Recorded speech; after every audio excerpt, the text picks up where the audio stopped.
Halo pendengar novel Kuy. Bersama kami yang akan menemani hari kalian agar lebih berwarna. Pastikan kalian dukung channel ini dengan cara like, komen, dan subscribe. Sudahi galaumu, mari dengar novel bersamaku Wakaka. Ya udah yuk, sekarang kita langsung aja mulai ceritanya. Ziko berhasil menguasai tubuh Nisa. Ziko menciumi bibir Nisa. Ziko benar-benar menikmati percintaan ini. Ziko mulai meracau. Sesekali dia mencium kening Nisa yang dipenuhi dengan keringat. Wanita itu tidak bergerak, tatapannya kosong, air mata terus mengalir di sudut matanya. Namun tubuh wanita itu tidak bisa berbohong. Mungkin wanita itu menolaknya, tapi tidak dengan tubuhnya. Setelah lama berpacu, Ziko mulai merasakan batas dirinya. Ziko mengerang panjang. Selama beberapa waktu, hanya keheningan yang ada di antara mereka. Ziko berusaha mengatur napasnya kembali, kemudian dia mulai tersadar dengan apa yang dilakukannya. Ziko menatap wanita di bawahnya, dia kaget melihat kenyataan bahwa wanita itu bukan tunangannya. Ziko segera melepas pelukannya. Dengan buru-buru dia bangkit dari sofa. Menatap wanita yang terbaring di sofa itu dengan tidak percaya. Siapa wanita ini? Mengapa ada di ruangannya? Tadi dia ingat menarik tangan ke ruangannya. Apa dia salah ingat? Apakah sebenarnya yang ditariknya adalah tangan wanita itu? RGGH. Bodoh. Bodoh.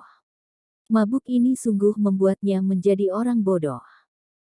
Ziko mencari-cari pakaiannya, kemudian dia mulai membersihkan diri sebelum memakai pakaian kembali. Ziko melihat hal yang janggal. Dia melihat ada darah di tisu. Dengan cepat Ziko memeriksa tubuhnya. Dia khawatir tubuhnya terluka. Namun dia tidak menemukan luka pada tubuhnya, lalu darah siapa di tisu ini? Ziko menatap wanita yang masih berbaring itu, dia mulai memperhatikan tubuh wanita itu. Dek, ada darah di tubuh wanita itu. Apakah wanita itu masih perawan? Ah, apa yang harus dilakukannya? Benarkah dia sedang memperkotak seorang perawan? Pantas saja rasanya sangat berbeda dengan wanita-wanita yang pernah bercinta dengannya selama ini. Ziko menggeleng-gelengkan kepalanya. Dia kembali memakai pakaiannya dengan cepat. Kemudian tanpa menoleh pada wanita itu, dia menulis sejumlah cek. Pakai bajumu. Dan ini ceknya. Aku pikir jumlah ini cukup untuk harga keperawananmu. Ziko meletakkan cek itu di meja, kemudian dia mulai pergi meninggalkan ruangan. Sebelum mencapai pintu dia kembali berkata, "Jangan lupa tutup pintu setelah kamu keluar." Dan dia pun menghilang dari balik pintu. Nisa masih terbaring kaku. Dia benar-benar tidak menyangka dengan apa yang dialaminya malam ini. Air mata tak henti-hentinya keluar dari sudut matanya. Dia benar-benar tidak menyangka akan menjadi korban pemerkosaan oleh bosnya sendiri. Lama Nisa terdiam dengan tubuh yang masih telanjang. Pikirannya begitu kosong. Dia tidak bisa mencerna kejadian yang baru saja dialaminya. Hanya air mata yang menjadi saksi penderitaannya. Setelah puas menangis, dia mulai menggerakkan tubuhnya. Memunguti setiap pakaiannya yang tercecer di lantai dan memakainya dengan pelan-pelan. Dia merasakan sakit di sekujur tubuhnya, terutama di area itu. Dia menatap tubuhnya dengan pandangan jijik. Tiba-tiba dia merasa menjadi wanita paling kotor di bumi. Nisa menutup wajahnya dan mulai menangis dengan keras. Malam itu dihabiskannya dengan menangis dan menangis. Menjelang tengah malam, Nisa menghentikan tangisnya. Dengan terseok-seok dia berjalan keluar dari ruangan itu. Meninggalkan beberapa lembar cek tetap berada di atas meja. Di parkiran, dia berusaha mengambil sepeda dan mengayuhnya. Namun karena tubuhnya yang begitu lemah, dia tidak sanggup mengayuh sepeda itu. Akhirnya dengan tangan gemetar dia memesan ojek online. Sesampainya di kosan, Nisa merebahkan tubuhnya dengan hati-hati. Dia menatap dinding kamarnya dengan mata kosong. Pikirannya menjalar kemana-mana. Dia begitu bingung harus bersikap seperti apa. Ketiadaan saudara, teman serta pendidikannya yang rendah membuatnya bingung harus bersikap seperti apa. Haruskah dia melaporkan apa yang dilakukan bosnya kepada polisi? Tapi bagaimana bila laki-laki itu melaporkannya juga? Dia pasti kalah melawan laki-laki itu.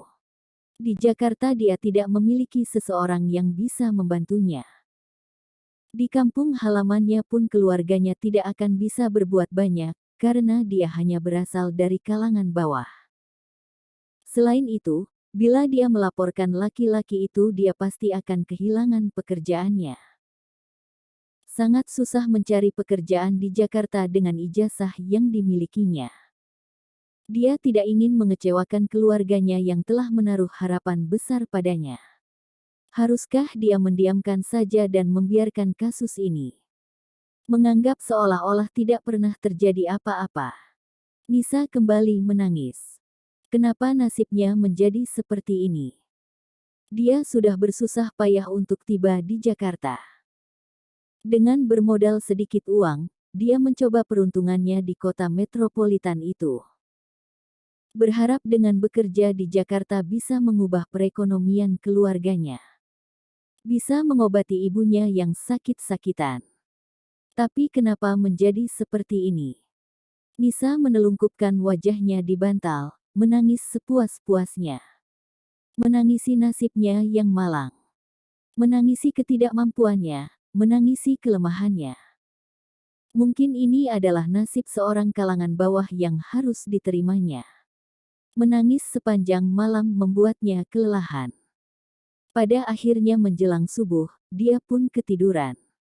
Nisa terbangun ketika jam menunjukkan pukul 12.43 WIB. Dia begitu terkejut.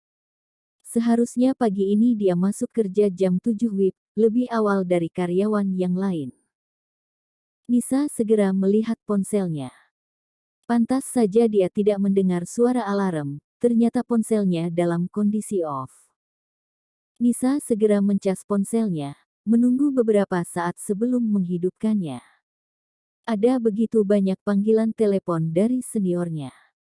Ada puluhan pesan juga. Rata-rata isinya sama, menanyakan posisinya dan mengancam akan memecatnya bila tidak segera ke kantor saat itu juga. Dengan gugup Nisa menghubungi nomor seniornya, pada deringan pertama seniornya mengangkatnya. Lu kemana aja? Masih niat kerja gak sih lu? Maaf kak. Saya sakit kak. Lu di mana sekarang? Lu dicari direktur. Apa yang lu lakuin sampai dicari direktur? Dek. Nisa merasa tubuhnya menjadi kaku. Kenapa direktur mencarinya? Apa untuk mengancamnya agar tidak membuka mulut? Sebelum dia sempat berpikir lebih jauh, terdengar suara ketukan di pintu kamarnya. Tok, tok, tok. Dengan ragu Nisa membuka pintu kamarnya, dan dia melihat seorang pria berpakaian rapi berada di baliknya. Dia merasa familiar dengan pria tersebut. Dengan Nona Tanisa Alivia. Iya benar Pak. Silakan ikut saya. Direktur menunggu Anda di depan. Terima kasih sudah mendengarkan novelku. Pantengin terus channel kita dan jangan kemana-mana, nantikan episode selanjutnya dijamin pasti seru hehehe.